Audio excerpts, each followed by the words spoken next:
जय हिंद फ्रेंड्स, स्वागत है आप अपने परिवार टेस्ट सीरीज परिवार में। आज की इस टेस्ट सीरीज परिवार में हम लोग देखेंगे साइंस से रिलेटेड सबसे महत्वपूर्ण प्रश्नोत्तर जो सभी प्रतियोगिता परीक्षा के लिए इंपॉर्टेंट होंगे, जो आने वाले जो अभी वर्तमान में चल रहे हैं एलपी टेक्नीशियन की एग्जाम में और रेलवे के एग्जाम में पूछे जाने वाले हैं। खासकर तो ग्रुप डी वालों के लिए बहुत ही इंपॉर्टेंट होंगे। तो चलिए आज की क्लास को शुरू करते हैं। आज की क्लास में पहला सवाल है हमारा, निम्न में से कौन सा एक यौगिक है? तो आंसर हो जाएंगे अमोनिया। अमोनिया जो है एक प्रकार से यौगिक है, क्योंकि अमोनिया का जो फॉर्मूला होते हैं NH3 ये अमोनिया के फार्मूला हो जाएंगे, जो किसको दर्शाते हैं? यौगिक को दर्शाते हैं। यौगिक उसे कहते हैं जो दो या दो से अधिक तत्व मिलकर निर्माण होते हैं। तो इनमें से दो या दो से अधिक तत्व हो जाए नाइट्रोजन और हाइड्रोजन, ये मिलकर यौगिक का निर्माण करते हैं। तो ये हो जाएगा आंसर अमोनिया। उसके बाद नेक्स्ट है, यंग प्रत्यास्थता गुणांक का ऐसा मात्रक क्या है? तो इसके आंसर हो जाएंगे न्यूटन प्रति मीटर स्क्वायर। यंग प्रत्यास्थता गुणांक के मात्रक हो जाएंगे न्यूटन प्रति मीटर स्क्वायर। और प्रत्यास्थता गुणांक के फॉर्मूला हो जाएंगे फ्रेंड्स, क्या हो जाएंगे? प्रतिबल बटे विकृति।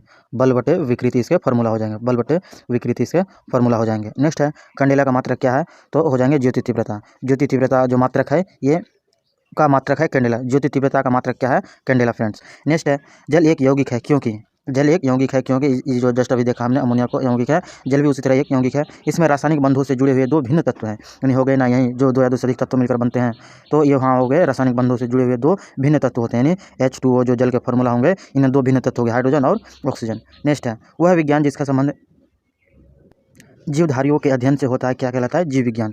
वह विज्ञान जिसका संबंध जीवधारियों के अध्ययन से होता है उसे जीव विज्ञान कहते हैं। बड़े इजी क्वेश्चन पूछे गए हैं फ्रेंड्स। जब नेक्स्ट क्वेश्चन की तरफ बढ़ते हैं। नेक्स्ट क्वेश्चन है, एक व्यक्ति घूमते हुए स्टूल पर बाएं फैलाए खड़ा है। एक व्यक्ति घूमते हुए स्टूल पर बाएं फैलाए खड़ा है। एकाएक वह बाएं सिकुड़ लेता है तो स्टूल का कोणीय वेग क्या होगा? तो कोणीय वेग बढ़ेगा। यदि वह बाएं फैलाए खड़ा हुआ है और यदि एकाएक वह सिकुड़ लेता है, अपने हाथ को समेट लेता है, तो स्टूल का कोणीय वेग क्या होगा? तो कोणीय वेग बढ़ जाएगा। नेक्स्ट है, चंद्रमा पर बम विस्फोट होता है, इसकी आवाज़ पृथ्वी पर सुनाई देगी? तो सुनाई नहीं देगी, पृथ्वी पर सुनाई नहीं देगी। आंसर हो जाएंगे पृथ्वी पर सुनाई नहीं देगी। चंद्रमा पर एक बम विस्फोट होता है तो इसकी आवाज़ पृथ्वी पर सुनाई नहीं देगी, क्योंकि चंद्रमा पर ध्वनि सुनाई नहीं देता है, क्योंकि चंद्रमा पर कोई माध्यम नहीं है। नेक्स्ट है, विटामिन डी की खोज किसने की थी? तो आंसर हो जाएंगे हॉपकिंस ने। विटामिन डी की खोज किसने की थी? हॉपकिंस ने। और विटामिन सी को याद रखना है फ्रेंड्स, इसी को में से मिलता जुलता है हॉलकट ने। विटामिन सी की खोज किसने की थी? तो हॉलकट ने। विटामिन सी की खोज हॉलकट ने की, जबकि विटामिन डी की खोज हॉपकिंस ने की थी। नेक्स्ट है, टिबिया नामक हड्डी शरीर में कहाँ पाई जाती है? तो टिबिया नामक हड्डी पैरों में पाई जाती है। टिबिया और फेबुला जो होते हैं ये कहाँ पाए जाते हैं? पैरों में पाए जाते हैं। नेक्स्ट है, क्वांटम सिद्धांत किसने दिया था? तो आंसर हो जाए मैक्स प्लांक ने। क्वांटम सिद्धांत किसने दिया फ्रेंड्स? मैक्स प्लांक ने। सबसे भारी धातु क्या है? ओस्मियम। सबसे भारी धातु जो है फ्रेंड्स क्या है? ओस्मियम। ओस्मियम का जो एटॉमिक नंबर होते हैं वो हो जाएंगे 76। ओस्मियम के एटॉमिक नंबर होते हैं 76। नेक्स्ट है, रबर के वल्कनीकरण में किसका प्रयोग किया जाता है? तो आंसर हो जाएंगे बेंजीन। बेंजीन का उपयोग जो है रबर के वल्कनीकरण में प्रयोग होता है। बेंजीन के फॉर्मूले की बात करें फ्रेंड्स तो इसके बेंजीन के फॉर्मूले हो जाएंगे C6 और H6। C6 और H6 बेंजीन के फॉर्मूले हो जाएंगे C6 H6। नेक्स्ट है, फाइकोलॉजी में किसका अध्ययन किया जाता है? तो आंसर हो जाएंगे शैवाल। फाइकोलॉजी में किसका अध्ययन किया जाता है? शैवालों का अध्ययन। और कवक का अध्ययन क्या कहलाते हैं? तो माइकोलॉजी। कवकों का अध्ययन क्या कहलाते हैं? माइकोलॉजी। फ्रेंड्स, आपको अगर हमारी क्लास पसंद आती है तो वीडियो को लाइक और शेयर जरूर कीजिएगा, और यूट्यूब चैनल पे नए हैं तो टेस्ट सीरीज यूट्यूब चैनल को सब्सक्राइब जरूर कीजिएगा। नेक्स्ट है, जूल निम्न में से किसकी इकाई है? तो ऊर्जा की इकाई है। जूल जो है निम्न में किसकी इकाई है? तो ऊर्जा की इकाई क्या है? जूल। और कार्य का भी ऐसे मात्रक होते हैं जूल, और ऊर्जा की मात्रक जो होते हैं जूल। कभी कभी एक साथ पूछ लेते हैं फ्रेंड्स कि निम्न में से कौन कार्य तथा ऊर्जा की इकाई है? तो आंसर हो जाएंगे जूल, एक साथ पूछ लिए जाते हैं। नेक्स्ट है, मात्रा की अंतर्राष्ट्रीय पद्धति कब लागू की गई थी? तो 1971 ईस्वी में लागू की गई थी। जो ऐसा मात्रक हम लोग लिखते हैं, इससे जस्ट पहले सवाल में हम लोग पढ़ा, तो उसी को अपनाया गया था। अंतर्राष्ट्रीय पद्धति कब लागू की गई थी? तो 1971 में। नेक्स्ट है, चमगादड़ अंधेरे में उड़ते हैं क्योंकि चमगादड़ पराश्रव्य तरंग उत्पन्न करते हैं। चमगादड़ जो है ये पराश्रव्य तरंगे उत्पन्न कर सकते हैं। पराश्रव्य तरंगे के जो रेंज होते हैं फ्रेंड्स, तो रेंज होते हैं 20 किलोहर्ट्ज से अधिक होती हैं। 20 किलोहर्ट्ज से अधिक होती है वो हो जाएंगे पराश्रव्य तरंगे। और 20 हर्ट्ज से 20,000 हर्ट्ज के बीच जो होते हैं वो श्रव्य रेंज होते हैं, जो मानव द्वारा सुने जाते हैं। और 20 हर्ट्ज से कम वाले जो ध्वनि होते हैं उसे अवश्रव्य तरंगे कहते हैं।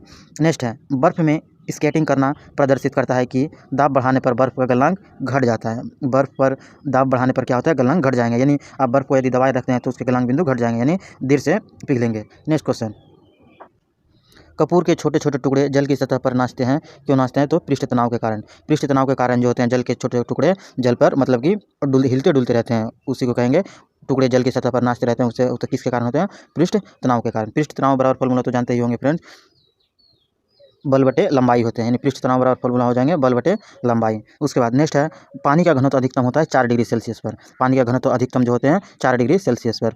यदि दो उपग्रह एक ही वृत्ताकार कक्षा में चक्कर लगाते हैं तो उनके वेग क्या होंगे, समान होंगे। दो उपग्रह एक ही वृत्ताकार कक्षा में चक्कर लगाते हैं उनके वेग समान होंगे, क्योंकि वृत्ताकार एक ही है, इसी वजह से उनके वेग समान होंगे। उसके बाद पृथ्वी की परिक्रमा पर कर रहे उपग्रह से एक पैकेट छोड़ दिया जाता है तो उपग्रह के साथ उसी चाल में पृथ्वी पर परिक्रमा करेगा। पृथ्वी की परिक्रमा कर रहे उपग्रह में से एक पैकेट छोड़ दिया जाए तो उपग्रह के साथ ही वह उसी चाल से पृथ्वी की परिक्रमा करेगा, क्योंकि दोनों एक ही उपग्रह है तो दोनों के साइड में जो होंगे डिस्टेंस होंगे समान डिस्टेंस में होंगे, इसीलिए उसके वेग भी समान होंगे।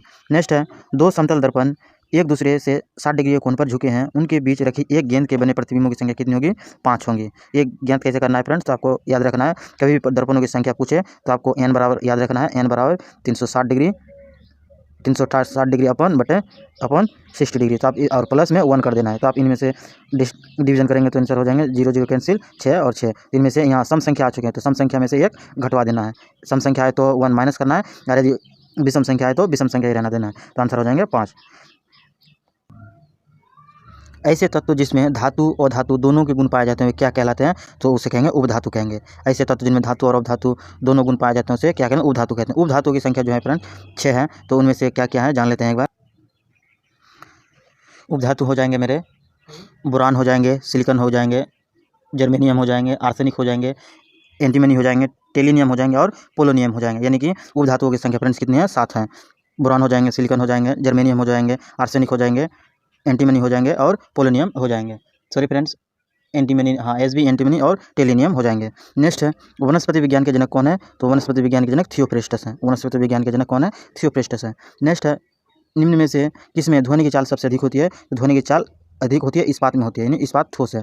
और ऐसे भी ठोस द्रव्य और गैस माध्यम में से ध्वनि की चाल किस में अधिक होगी, क्योंकि ठोस में होगी, क्योंकि ठोस में माध्यम मजबूती होते हैं, यानी ध्वनि गमन करने के लिए माध्यम की जरूरत होती है, यानी ठोस माध्यम में ध्वनि अधिक चाल से गुजर सकती है।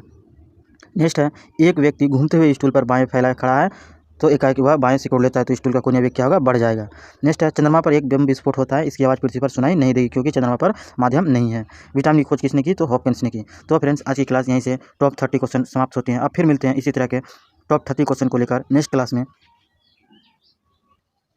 जाने से पहले आप अगर हमारे यूट्यूब चैनल पर नए हैं तो यूट्यूब चैनल को सब्सक्राइब जरूर कीजिएगा, और वीडियो पसंद आती है तो लाइक और शेयर जरूर कीजिएगा। अब फिर मिलते हैं इसी तरह के टॉप 30 क्वेश्चन को लेकर नेक्स्ट क्लास में। जय हिंद।